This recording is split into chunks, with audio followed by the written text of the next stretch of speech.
why do visitors report sudden, shifting scents of decay and flowers? Do members of the Hannah family spend their afterlife roaming the halls? How did a fire become central to this home's ghostly legends? Find out the answers to these questions and more as we uncover the disquieting hauntings in history from the Hannah House in Indianapolis, Indiana. I'm Sarah. And I'm Erica. And this is The Haunted Atlas, a Haunted US podcast. In the interest of fully exploring history of certain locations, the Haunted Atlas may discuss sensitive or disturbing topics. Listener discretion is advised. Emerging from the urban landscape of southern Indianapolis is an immense Italianate home, its faded facade hinting at its storied history. Once home to prominent families, the Hannah House is rumored to now be haunted by its many historical figures. The history of the Hannah House begins with Alexander Hannah. He was born in Indiana in 1821 to a family of moderate wealth. However, he dreamt of immense wealth, and he ended up going out and being swept up in the gold rush. Okay, interesting. Yeah, so this actually led him from Indiana to California. Which, that's a huge distance, correct? Yeah, that's a lot.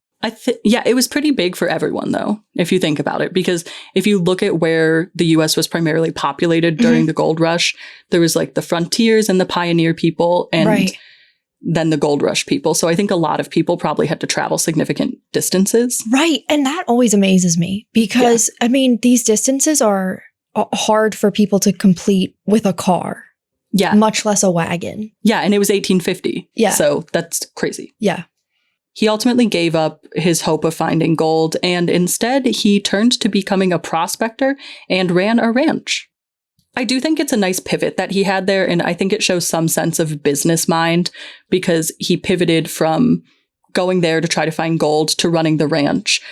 But he didn't seem to love it because it was a relatively short-lived venture. He actually returned back to Indiana after only 5 years. And that's surprising to me, to be honest, that he went all the way back home because there is such a great distance between Indiana and California. You would think that he would kind of find someplace in between that he really loved. So kind of interesting that he went all the way back home. Yeah, I guess when, you can't strike it as rich as you wanted, then what are you going to do except go home? Yeah. And he was from moderate wealth, right? So it wasn't really like too much of a risk to head back there. Right. It's not like he's going home to starvation. Yeah. You have something to fall back on. Upon returning to Indiana in 1858, he decided to buy a 240-acre plot of land. So clearly he did well for himself. Yeah, what the heck? 240 acres? Yep. So he decided on this 240-acre plot that he was going to build his home and call it the Hannah House because he's Alexander Hannah. Yes. I have almost said Alexander Hamilton so many times. I really thought that's what you were going to say. And I was like, are they the same person? Did he decide to change his whole life? And then I was like, Erica, Lin-Manuel Miranda already spelled out his whole life for you. You know the life of Alexander Hamilton. You know this. Watch the musical. No, so this is Alexander Hannah in the Hannah House. Right. And home is honestly not even the right word for it. I know it's called the Hannah House, but it's more like the Hannah Grand Mansion. Because it's a massive property. It's really cool when we cover mansions. I love that they're more personal than other locations can be, just because, families have lived there. They might have been passed down for generations. And when I think about history, I always love thinking about just regular people walking around, doing their thing, going through their everyday life. And I think it's so easy to do that when you're talking about someone's personal home. Yeah, I agree. When I think of home, though, I think of, especially in this era, I think of 1 or 2 rooms. Yeah, fair. So this is huge. And he even added a farm to the property, which helped supplement his fortune because he got the income from that. And he had a toll road that crossed his property, which further added to his wealth because it was the Indianapolis Southport toll road. So it was frequently traveled. So the toll road, people who lived on the property would get paid for those? Yep. That's interesting. I did not realize that was ever a thing. Yeah, because you own the property. It's like if you owned the turnpike. Yeah. The highway system. I think it's cool, too, that he added a ranch or a farm because he was a rancher back in California. Exactly. He did learn something from his time out there. In 1872, he married Elizabeth Jackson and decided to further expand his home in preparation for a family. With this expansion, he added a servant's quarters, milk storage, a smokehouse, and a summer kitchen, so he's really continuing to build out this homestead. Is a summer kitchen just a second kitchen in a household? Or is it specifically used in the summer?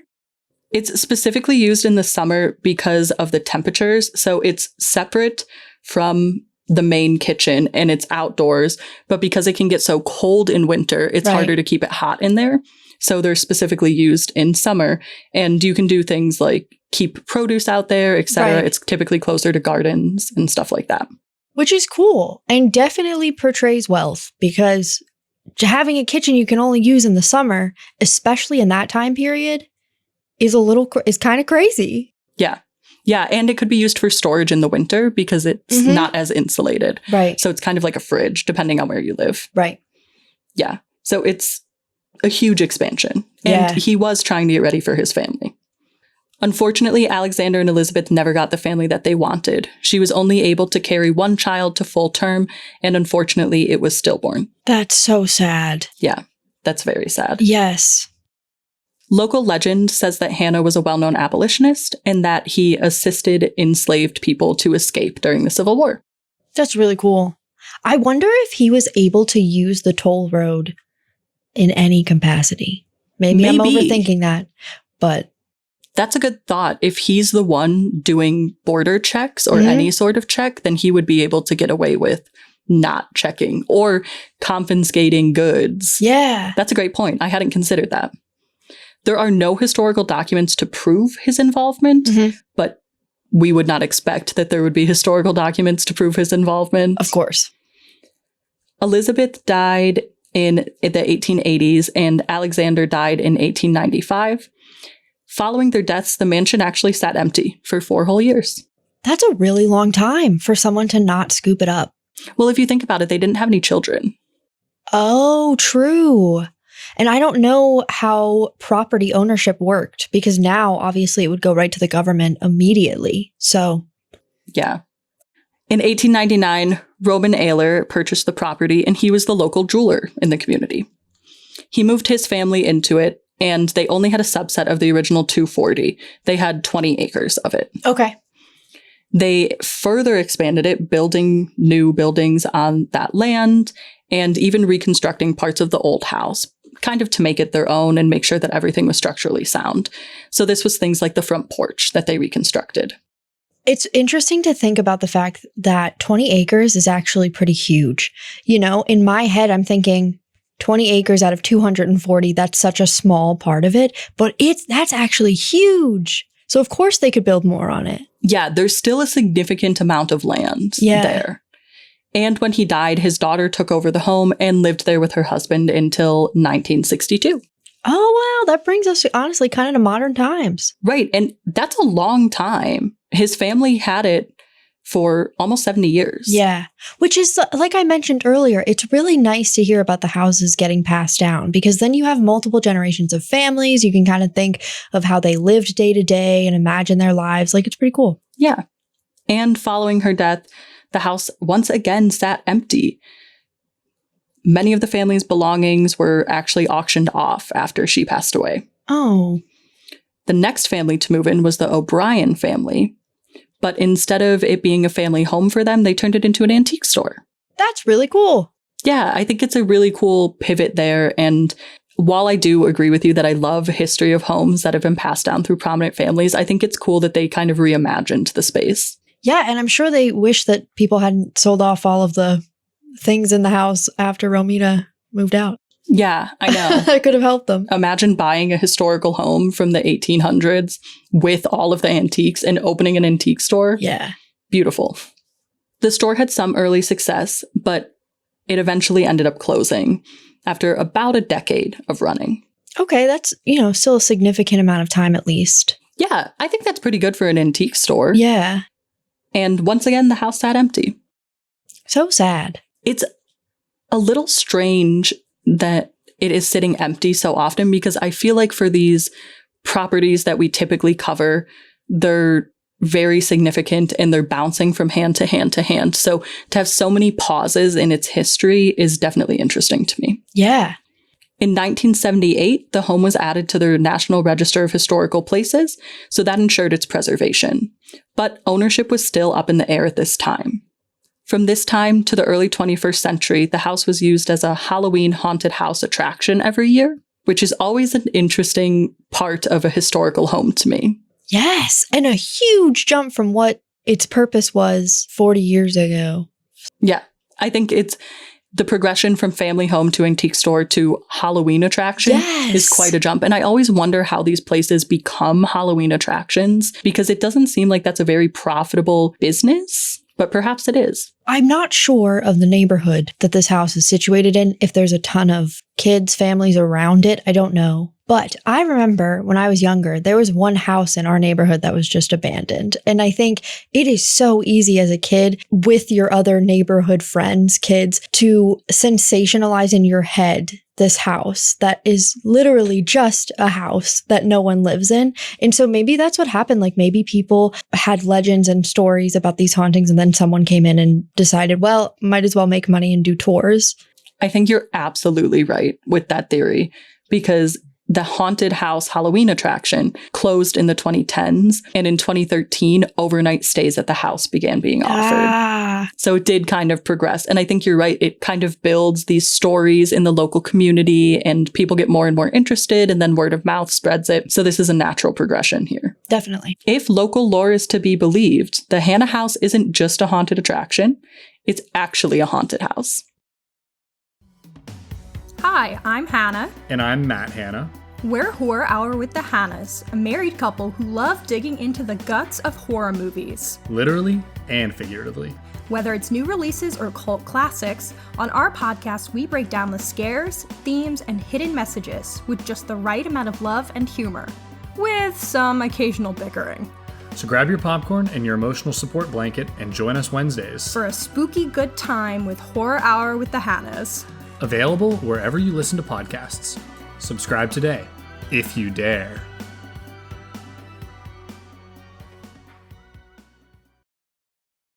As is often seen with the people that built these fantastic historical homes, they don't seem to want to leave, and the Hannah House is no exception. It will come as no surprise that Alexander Hannah himself is said to haunt this mansion. His apparition has been seen throughout the house wearing a full suit, but he's not the only resident seen, because Elizabeth is also seen throughout the mansion. Well, see, now that's nice. I like to think that they're kind of hanging out in the afterlife together in the house that they built a life in. Definitely someone like Alexander Hannah, who was such an entrepreneur and so probably type A in control of stuff in his life. It makes sense to me that he's still overseeing the grounds. He spent a lot of time there. He built this house. It was significant to him. Yeah. It makes a lot of sense that he would be there. I love your theory that they're there because they're in love. However, it's not exactly congruent with how Elizabeth is seen. Oh, no. Well, okay. So to comment just one more thing on Alexander being there, it's interesting that he decided to present in a suit. I think that also leads into him being a type A person and feeling like this is like super important, you know? Right. And of course, we don't know him. We don't know for a fact that he was type A, but given that he was an entrepreneur and in control of the property and stuff, it makes sense that he would want to appear very formal. Right. So Elizabeth, not to break your heart, but Elizabeth is actually commonly seen through windows from outsiders looking into the mansion. And she appears to be cradling something. So people think that she's cradling her stillborn. That is so sad. I sort of forgot about that aspect of their lives when thinking about Elizabeth and Alexander being here. But of course, that's such a significant loss.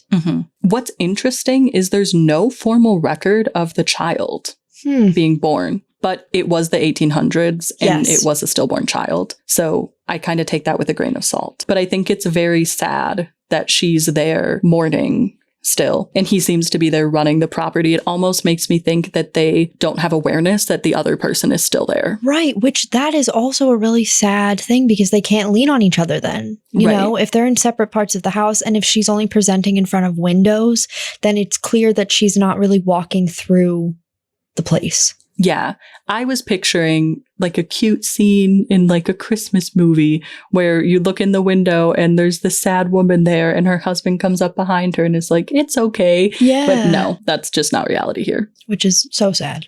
Yeah. Well, what do you want with a bunch of ghosts? Fair. Visitors have reported unexplained smells in certain rooms in the house. It's said that they will suddenly experience the smell of death, as if someone recently died in the room. Oh, that's kind of a creepy one. I thought a lot about this and the scent of death, because I've seen humans die, and then there's, of course, like the scent of a dead animal and stuff. I don't know for a fact if I could pinpoint the scent of death. Do you think you could? I actually have a smell in my head. I don't know how to explain it, but it's sort of along the lines of like the smell of the earth when it rains. Okay. That's sort of, to me, what I'm thinking of. A little bit more bitter than that, I think, and more earthy, maybe, but along those lines. Okay, that makes sense. Maybe I'm the weird one. But that scent is actually very short-lived because it quickly transitions from decay to a floral scent. Oh, which I wonder then if, this is a total reach, but it sort of, to me, plays out like a funeral.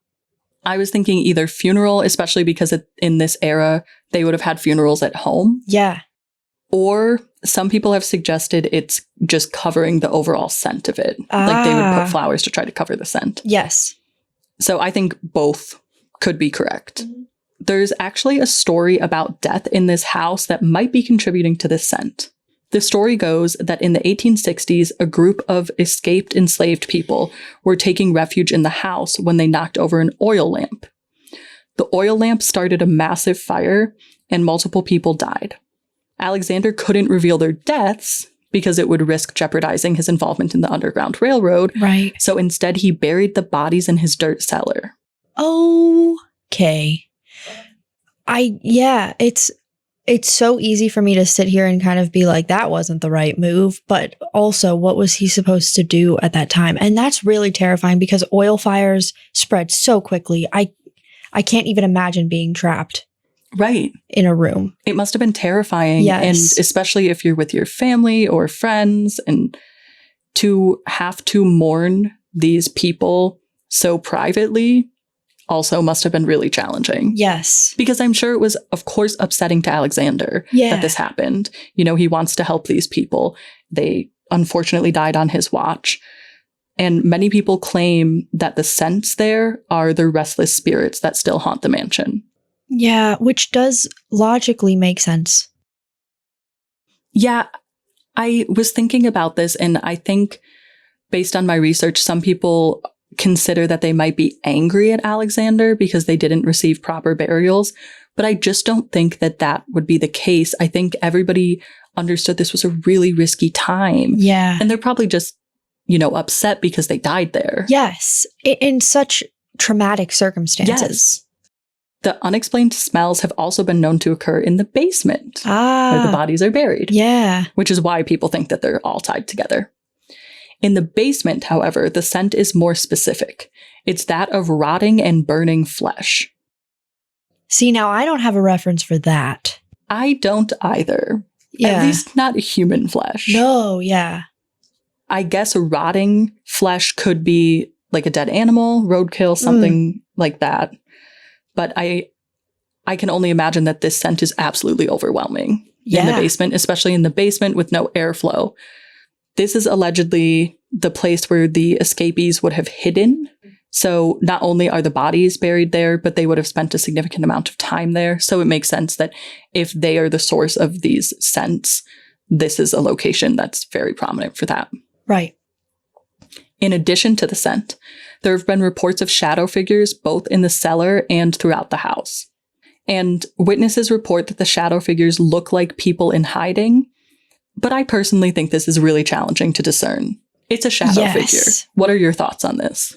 I think that the power of the mind is really strong. And I think if you know that part of the Underground Railroad did occur here, then it's very possible to think that shadows look like they're hiding I'm not saying that it's incorrect. I'm not saying that they're making things up on purpose, or I'm not saying that they're making things up on accident. Maybe they're right.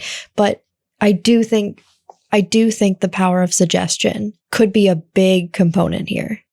I agree. I think it's so challenging to try to get details on a shadow figure, period.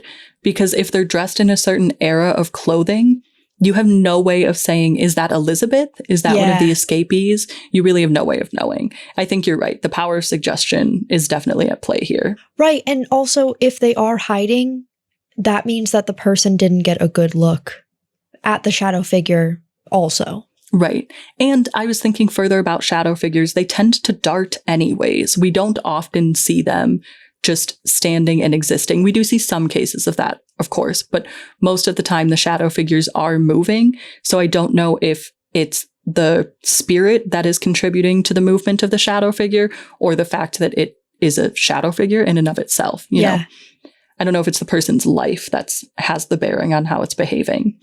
I also think that this begs the question of who else do we think could be in the house? Right. Because there's the escapees, there's the Hannahs, but there's also been other families that lived there. Yes. And I wonder if those families experienced anything. If the Hannahs were the first people in that mansion, it makes sense to me that if other families were there, they still would have been there at that time. Their spirits still would have been there at that time. That's a great question. I wonder if they would even report something like that. I'm trying to think of the types of things that they would be seeing. I think, you know, the scent of decay or rotting flesh, while is a prominent scent, people did not bathe as frequently then and overall smelled worse. So maybe they would think nothing of it.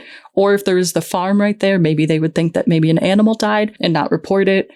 Shadow figures, they could have just brushed that off as nothingness, but it's a good question of if they were experiencing these things. Well, and even the antique store, those smells could be explained away as these antiques being part of somebody else's home and then being brought here, or shadow figures, same thing. That could just be a trick of the light. If there's antiques everywhere, then you're going to think, okay, yeah, my mind's just kind of making things up. Or even Elizabeth in the window. If it's an antique store, you might just think that's another person. That's true. That's true. I think definitely the floral scent could be very, very easily explained away. Yeah. At an antique store, you know, antiques can tend to have that like rosy, powdery scent if they have fabrics and stuff. A lot of scents could be trapped in fabrics. So I agree. There are some additional hauntings, and these are in the form of unexplained activity that occurs throughout the house. One is cold spots that have been felt throughout the house. And I'm normally very skeptical about cold spots. Yeah. Because I think in these old buildings, you can never be sure. Are they reported when you're standing near a window? Can you fully debunk them? What gives it some credence to me is that these are rapidly moving and changing cold spots, almost as if someone is moving around the room. That's a really interesting thing to experience, I think. I don't know how you would track that. I guess if you have multiple investigators in a room, you could experience it in a wave, or if you're tracking temps in a way, you could track it that way. But I think it would be challenging to understand the path of movement. But perhaps if one person is standing there and they're feeling hot and cold in instantaneous switches, they're, you know, saying it's moving around. Right. And I wonder if anyone has tried using a meter down there and tracking to see if the temperature changes also align with the EMF activity. That's actually a great point. That would be a nice way to get an additional data point on it. I think you're right. I don't know that anyone would be able to track the movement because, of course, you know, you're not watching something move, you're feeling it move. But feeling cold spots and holding a meter and seeing the activity go off as it's coming around back to you and as you're moving around, that would be really interesting. Yeah, and even if you had thermometers or thermometer guns and you were able to figure out, is it to what degree is it actually changing versus, oh, somebody feels cold. Right. Because again, the power of suggestion is great. If we're on an investigation and I say, I'm feeling these cold spots, but they're changing instantaneously, then you're immediately going to think, oh, am I feeling these cold flashes as well? So I think it does beg the question, is there concrete evidence to back up these temperature changes? Right. Additionally, doors are said to swing open and closed without cause here. And I know I'm going to sound like such a skeptic here, but this is always something that I think we need to be skeptical of in older homes, in any home, really. Has this been thoroughly debunked? Have they taken a look at the doors and said, no, they don't swing on their own. Okay, there's nothing that could cause a draft, etc. Because if that's been done, then absolutely, that's an abnormal occurrence. Well, and if the house was big enough, there might be doors that don't have access to windows. If those were opening and closing on their own, and again, proven that they don't swing on their own just because the hinges are old, then I would believe that more. I think like more specifics need to be included. Yes, I agree, especially with the settlement of the houses, because it's been around since the 1800s. You never know how it could be slightly tilted, and people might not notice. Yeah. Disembodied voices are also a common occurrence at the Hannah house. Visitors report hearing voices echoing throughout the house, even when they're alone or no one's speaking. Some of these voices are just unintelligible and you can't discern what they're saying.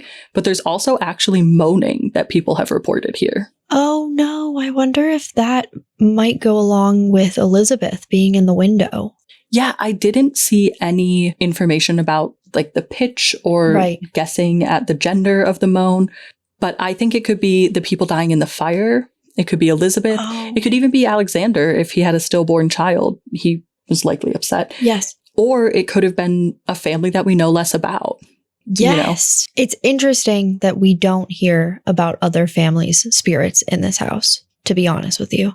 I agree. I know it's called the Hannah house, but I thought we would have a more comprehensive haunting list than just the occurrences from when it was a Hannah house. Especially because as an antique shop, we know that sometimes spirits can get attached to objects, right? And so if tons of objects are being brought into this space, it's surprising to me that there aren't other spirits included. I agree.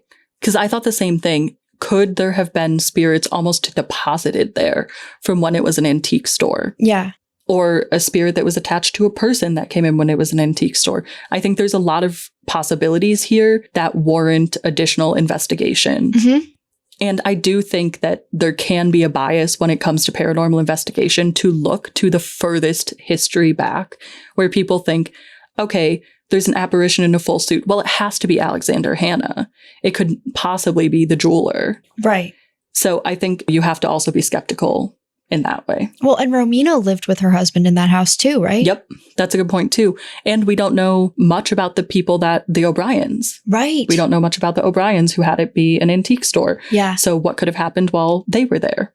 Every family that has interacted with this place could be tied to it. Right. Many paranormal investigations have actually been able to capture EVPs in the mansion. And if you're interested in a paranormal investigation of your own, you can book one on the house's website. I forgot that we mentioned that in the beginning of the episode. That's really cool. Yeah. And I think, again, there's so much known about the hauntings here, but there's so much more to know. Who are these shadow figures? Are they tied to the escapees, or is it a different era of the Hannah house? Yeah. And I think the history in and of itself is interesting. Yes. Because it changed families so many times. I mean, I could have talked about the history for hours, just like inquiring into what these families did and if we had any more written history about them and their specifics. Yeah. And I think overall looking at it, I would definitely say that a few of these hauntings I fully am believing. I believe the apparitions part. I think the sense could be here or there. We know that can be a tricky one. The doors, if debunked, could be real. The EVPs, you can't argue with those. Right. But what is your overall take on it? I think there are other people there.